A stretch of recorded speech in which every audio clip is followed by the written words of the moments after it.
Assalamualaikum warahmatullahi wabarakatuh. Apa kabar sobat-sobat sobter dimanapun berada? Semoga kita semua dalam keadaan sehat jasmani dan rohani, tidak kurangan satu apapun. Amin ya robbal alamin. Seperti biasa, sebelum dimulai ceritanya, bantu tekan tombol like terlebih dahulu dan berkomentar. Terima kasih sesudah dan sebelumnya. Gas. Bab 67. Tuan Chu Chen memikirkan apa yang terjadi di gerbang Huang Mansion dan merasa lega. Kelompok orang ini hanya merasa bahwa dia telah menyinggung keluarga Huang, dan mereka khawatir jika mereka mengatakan beberapa patah kata kepada keluarga Song atau berdiri lebih dekat, mereka akan disalahpahami sebagai anggota keluarga Song. Buatlah batasan yang jelas. Chen berjalan mendekat dan menatap semua orang dengan tenang.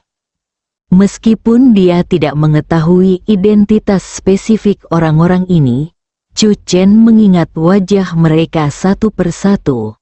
Dia adalah orang yang pendendam. Orang-orang ini memilih untuk menarik garis yang jelas dengan keluarga Song hari ini. Lalu, jika suatu hari nanti, orang-orang ini Chen tidak akan memandangnya jika dia ingin meminta bantuan dari keluarga Song. Banyak orang merasakan ketakutan yang tak dapat dijelaskan datang dari jiwa mereka ketika melihat mata Chen. Mereka tidak tahu bahwa semua wajah yang dilirik Chen dimasukkan dalam daftar hitam Chen satu demi satu. Namun, pada saat ini, mereka merasa Chen pasti akan diberi pelajaran malam ini.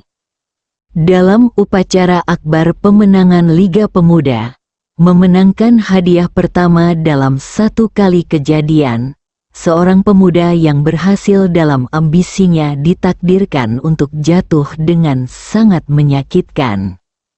Belum lagi, Chen dengan belak-belakan berkata di gerbang rumah Huang bahwa keluarga Huang hanyalah seorang Nouveau Riche, tetapi mereka telah menyinggung keluarga Huang.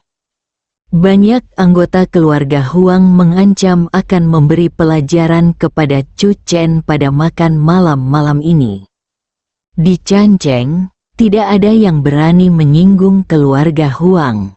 Chen juga melihat beberapa wajah yang dikenalnya di antara kerumunan. Ye Sao Huang, Rong Dong, Qian Busao. Karena tujuan yang sama, mereka berjalan bersama dan menatap Chen. Untuk menunjukkan kesopanan, Chen mengangguk ke arah mereka sambil tersenyum. Wajah Ye Sao Huang dan yang lainnya tiba-tiba menjadi gelap, dan tanpa sadar mereka mundur beberapa langkah. Mereka tidak mengenal Chen. Kita tidak bisa membiarkan keluarga Huang salah paham. Song Yan dan Song Qiu sama-sama menikmati secangkir teh hitam di depan mereka. Melihat Chen datang, Song Qiu berdiri dengan penuh semangat. Dalam waktu kurang dari 10 menit tanpa Chen, Song Qiu merasa tidak nyaman. Taman belakang keluarga Huang tidak seindah yang dibayangkan Song Qiu. Suasana di sini membuat Song Qiu merasa tidak nyaman. Ada perasaan tidak pada tempatnya. Kakak ipar, kamu akhirnya sampai di sini. Song Qiu menghela nafas lega seolah dia telah menemukan tulang punggungnya. Chen mengangkat tangannya, meminta segelas air, menyesapnya, lalu berkata, "Sayang, kamu tidak dianiaya." Meskipun Song Yan juga khawatir dengan balas dendam keluarga Huang, wajahnya tenang. Dia tersenyum dan menggelengkan kepalanya. "Menurutku lebih baik bersikap lebih tenang." Chen tertawa dan berkata, "Itu benar, kita bertiga akan makan meja nanti. Jika kita tidak bisa menghabiskannya, kita akan mengemasnya." Kakak dan adik Song Yan, Mereka tiba-tiba merasa bahwa Chu Chen benar-benar bisa melakukan hal semacam itu. Selain itu, Song Qiu bahkan merasa bahwa Chu Chen juga akan memintanya untuk membawa tas tersebut. Ini terlalu memalukan. Siapa yang berani menghadiri perjamuan malam Huang Mansion dan mengemasnya bersama? Xiao Chen, idemu bagus. Tapi kamu tidak ingin 3 orang duduk di meja yang sama. Xia Bei datang dan duduk sembarangan.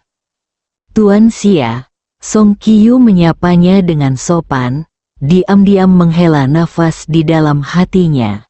Dia memang keturunan keluarga Xia di Yangzheng. Kemampuan Tuan Xia San dalam menilai orang sangat akurat dimulai. Selanjutnya, Tuan Xia menunjuk Chu Chen sebagai satu-satunya mitra keluarga Xia. Saudara Bei, sudah terlambat bagi semua orang untuk bersembunyi sekarang. Jika kamu berani duduk di sini, apakah kamu tidak takut menyinggung lingkaran ini? Chu Chen tersenyum. Aku ingin bersembunyi. Tapi ini bukan karena lingkaran ini. Itu karena Xia Bei mengeluarkan sebuah kartu di tangannya. Aku benar-benar ingin mengambil uang ini dan melarikan diri. Melihat Chu Chen dengan iri, 1 juta yang dia pinjam berubah menjadi 20 juta dalam sekejap. Sungguh cemburu. Semua uang ada di kartu, dan kata sandinya tertulis di belakang kartu. Song Qiu tidak bisa menahan diri untuk tidak melihat kartu di tangan Chu Chen dengan sedikit cemburu.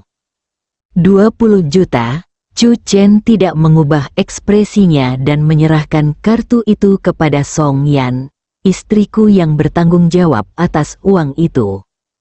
Xia Bei tidak bisa menahan diri untuk tidak terkejut. Namun, ketika dia berpikir bahwa Chu Chen bersedia menjadi menantu dari rumah ke rumah selama 5 tahun untuk Song Yan, sejumlah uang saja tentu bukan apa-apa sekarang. Xia Bei merasa lega. Xiao Chen, minumlah sedikit malam ini untuk merayakannya. Chu Chen mengangguk dan tiba-tiba melihat ke samping ke satu arah. Gadis dengan rok putih dengan kuncir kuda kembar, memancarkan aura awet muda, wajah halus, sepasang mata besar, dan aura lincah. Kemunculannya yang tiba-tiba menarik banyak perhatian. Xia Bei mengikuti pandangan Chu Chen dan terkejut. Lalu dia menatap Song Yan dengan sedikit malu dan terbatuk ringan. Xiao Chen ini cukup berani, menatap gadis seperti ini di depan istrinya. Kekasih beberapa tahun itu maju untuk memulai percakapan. Tetapi gadis itu jelas tidak terlalu tertarik. Dia tiba-tiba menatap Chu Chen dan berjalan ke arahnya. Apakah itu dia? Song Yan tercengang. Dia pernah melihat gadis ini di toko tua yang kumuh itu. Tapi aku tidak menyangka gadis ini juga akan datang ke makan malam keluarga Huang. Pada upacara kemenangan pemuda hari ini, Song Yan tidak memperhatikan gadis Wuyu. Kakak, kita bertemu lagi. Gadis Wuyu itu menyapa Song Yan, lalu menunjuk ke kursi di sebelahnya. Bolehkah aku duduk di sini? Wuyu, duduklah. Song Yan tersenyum tipis. Dia menatap gadis Wuyu dan merasakan keintiman datang dari hatinya. Beberapa orang di kejauhan tidak bisa menahan diri untuk tidak terkejut. Awalnya, saat Song Yan bersaudara ada, tidak ada yang berani mendekati mereka karena takut terlibat. Namun, setelah Chu Chen datang, Xia Bei juga tiba. Sekarang, seorang gadis yang baru saja menarik banyak perhatian benar-benar duduk di meja Chu Chen. Apakah mereka tidak takut dengan kemarahan keluarga Huang? Identitas Xia Bei adalah keluarga Xia di Yancheng, yang kekuatannya tidak kalah dengan keluarga Huang. Hal ini dapat dimaklumi, tetapi gadis yang identitasnya tidak diketahui ini sama sekali tidak takut dengan keluarga Huang. Serangkaian pandangan muncul. Song Qiu merasa tidak nyaman, tetapi dari sudut matanya dia melirik orang-orang di meja yang sama. Bahkan gadis yang datang di ujung pun duduk dengan tenang. Song Qiu juga segera menjadi tenang. Tiba-tiba terjadi keributan di antara kerumunan. Song Qiu mendongak dan wajahnya berubah beberapa kali. Seseorang dari keluarga Huang telah tiba. Huang Yuhai dan saudara perempuannya Huang Xiu. Huang Yuhai berjalan langsung ke tempat Chu Chen berada. Song Qiu meremas cangkir tehnya dengan gugup. Perhatian seluruh penonton pun terpikat. Konfrontasi antara Huang Yuhai dan Chu Chen di gerbang Huang Mansion telah menyebar ke seluruh dunia. Tuan muda dari keluarga Huang akan datang untuk menyelidiki.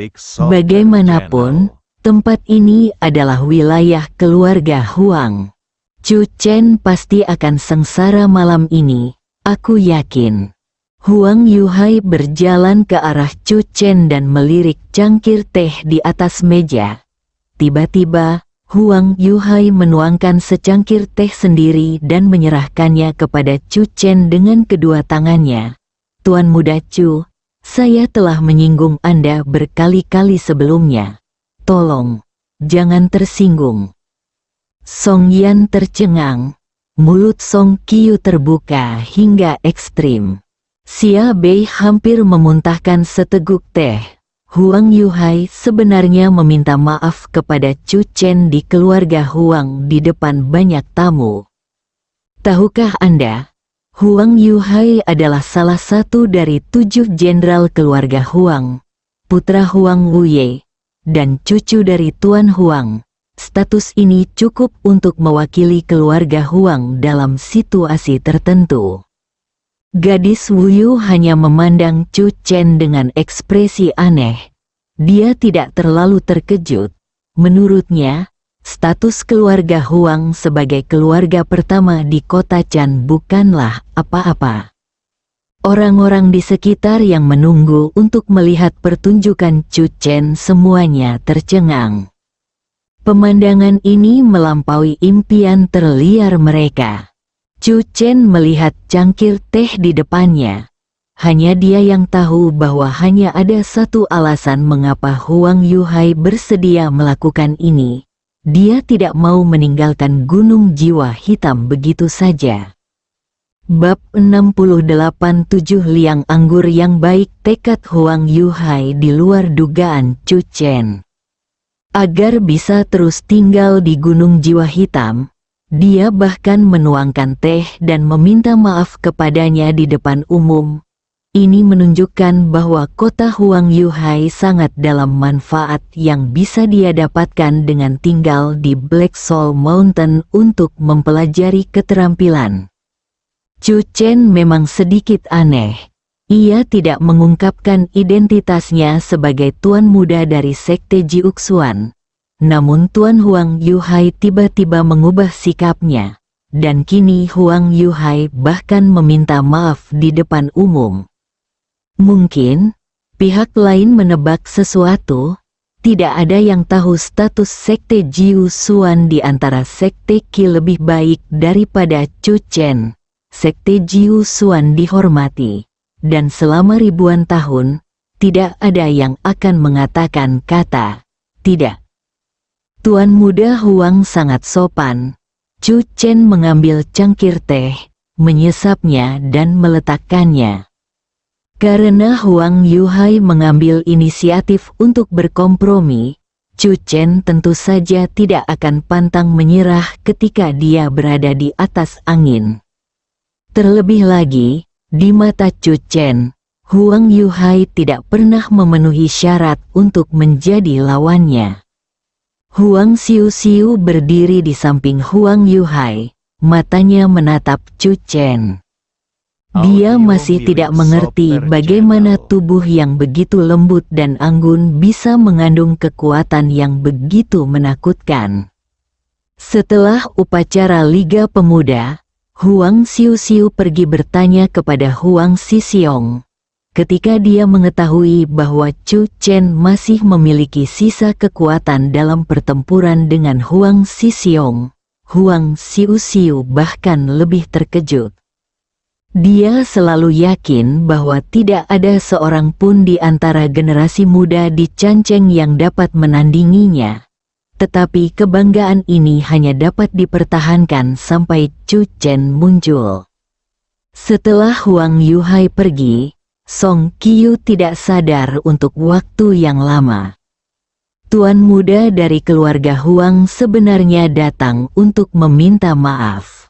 Sebelumnya, Song Qiu telah membayangkan banyak adegan balas dendam Huang Yuhai.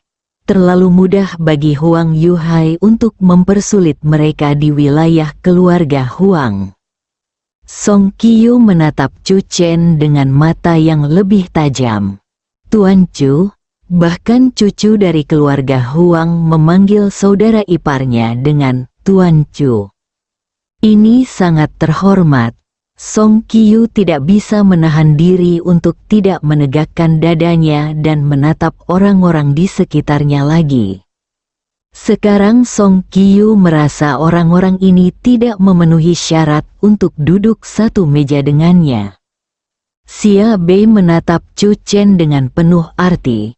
Xiao Chen, kamu benar-benar mampu. Chu Chen tersenyum.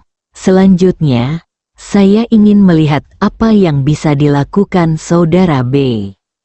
Xia Bei tertegun sejenak, lalu menyentuh hidungnya dengan sedikit malu. Saya tidak bertanggung jawab atas masalah farmasi Bei Chen. Ekspresi Song Yan sedikit lebih serius. Dalam waktu singkat, bisa dibayangkan betapa sulitnya bagi keluarga Song, yang belum pernah mengenal industri farmasi, bekerja sama dengan keluarga Xia untuk memasuki pasar farmasi Canceng.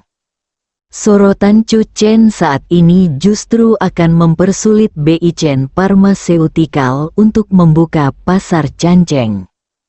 Tidak ada yang ingin melihat Chu Chen membuat kemajuan besar. Semakin banyak tamu di jamuan makan tersebut, dan pada pukul 8 malam, jamuan makan resmi dimulai. Hanya ada 5 orang di meja Chu Chen.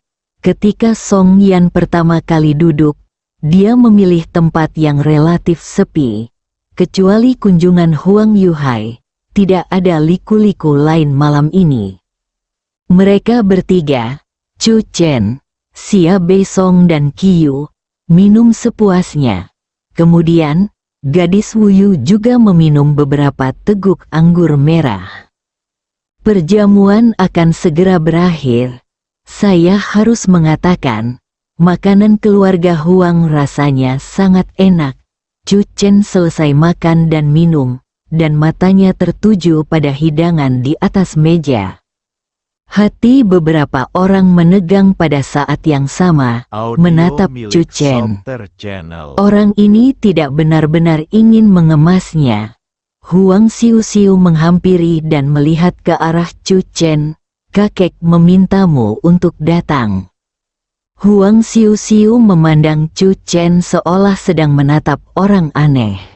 Malam ini adalah makan malam ulang tahun kakek yang ke-80. Di jamuan makan tersebut, saya tidak tahu berapa banyak orang yang berusaha sekuat tenaga untuk bersulang untuk kakek.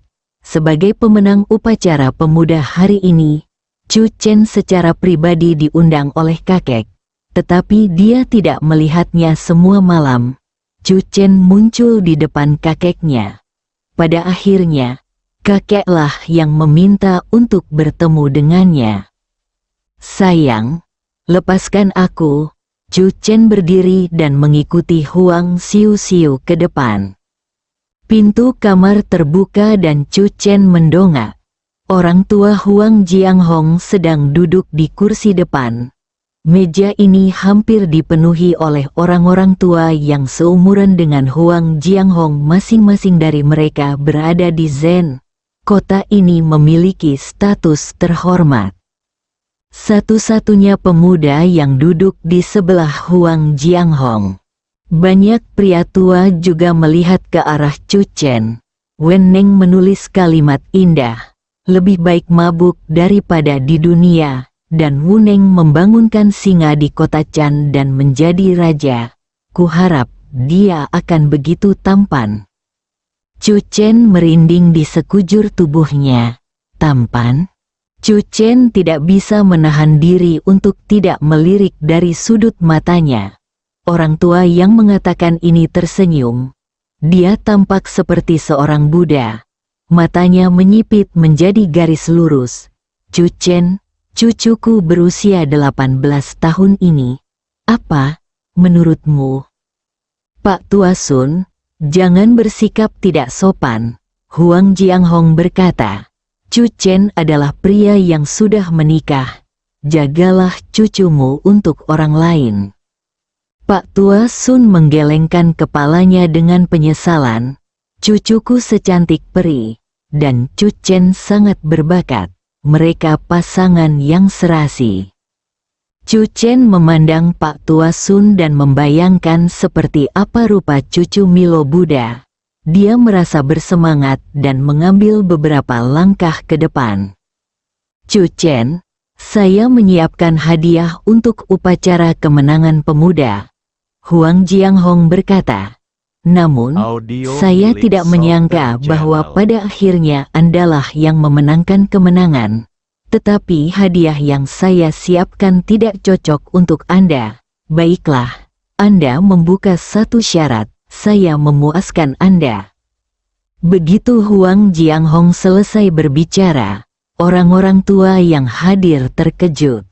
Huang Jianghong tidak diragukan lagi adalah orang nomor 1 di Changcheng. Janjinya sangat berharga. Di depan semua orang, biarkan Chu Chen membuat syarat secara langsung. Bahkan jika singa Chu Chen membuka mulutnya, Huang Jianghong pasti akan memuaskannya dengan seluruh kekuatannya. Ini juga berarti status Chu Chen di mata Huang Jianghong. Chu Chen, jika nama keluargamu adalah Huang, kamu ditakdirkan untuk makmur dalam hidup ini. Pak Tua Sun menghela nafas. Chu Chen tersenyum tipis. Alisnya tidak menunjukkan rasa percaya diri. Nama belakangnya adalah Chu, yang membuatnya terkenal di seluruh dunia. Chu Chen berjalan mendekat, mengambil botol anggur, menuangkan segelas anggur, dan kemudian 2 gelas anggur. Saya berharap orang tua itu panjang umur dan sejahtera. Pemuda yang duduk di sebelah Huang Jianghong berkata saat ini, Chu Chen, kakek saya tidak minum. Chu Chen memandang pemuda itu. Dia melihat bahwa keluarga Huang memiliki banyak anak dan cucu. Sayangnya dia tidak memahami Huang Jianghong. Bagaimana mungkin orang tua yang menyukai kalimat seperti, lebih baik mabuk daripada di dunia ini, tidak suka minum. Huang Jianghong tertawa keras. Tidak masalah, ayo berhenti minum hari ini. Huang Jianghong mengambil gelas anggur, menyentuhnya dengan Chu Chen, dan meminum semuanya dalam satu tegukan. Dasar pemabuk tua, kamu tidak bisa menahannya lagi. Begitu Pak Tua Sun selesai berbicara, semua orang yang hadir tertawa. Pemuda itu terkejut dan menatap Chu Chen dengan cemberut. Sikap kakek terhadap Chu Chen begitu baik hingga dia cemburu. Dia ingin tahu kondisi apa yang akan diajukan Chu Chen untuk kakeknya.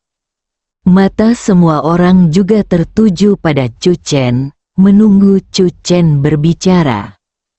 Chu Chen meletakkan gelas anggurnya dan mundur 2 langkah. Saya anggota keluarga Song.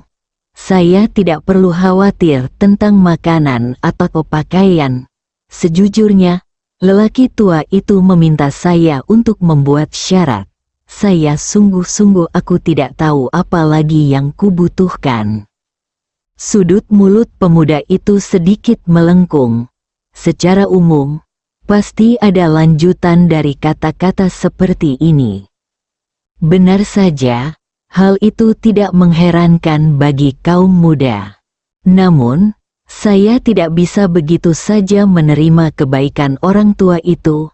Begitu Chu Chen selesai berbicara, pemuda itu segera merasa bahwa memang demikian. Dia menatap Chu Chen. Dia ingin melihat bagaimana Chu Chen membukanya mulut lebar.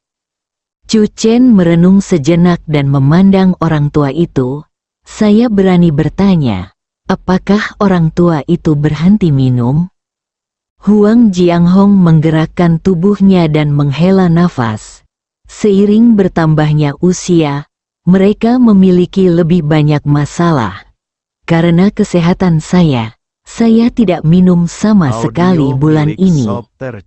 Saya tidak bisa memikirkan kondisi apapun saat ini, jadi mengapa tidak membuat permintaan kecil saja? Katakan, Huang Jianghong berkata langsung. Mulai hari ini, selama 7 hari berturut-turut, lelaki tua itu akan minum 7 tael anggur enak di siang hari setiap hari. Chu Chen tersenyum. Begitu dia selesai berbicara, semua orang terkejut, mengetahui bahwa kesehatan Huang buruk. Tidak ada yang berani membujuk Huang untuk minum hari ini. Chu Chen sebenarnya mengajukan permintaan kecilnya, meskipun dia tahu lelaki tua itu berhenti minum. Memintanya untuk minum tepat waktu selama 7 hari berturut-turut. Chu Chen, kamu sangat berani. Pemuda itu akhirnya tidak bisa menahan diri lagi dan menamparkan meja dan berdiri. Bersambung.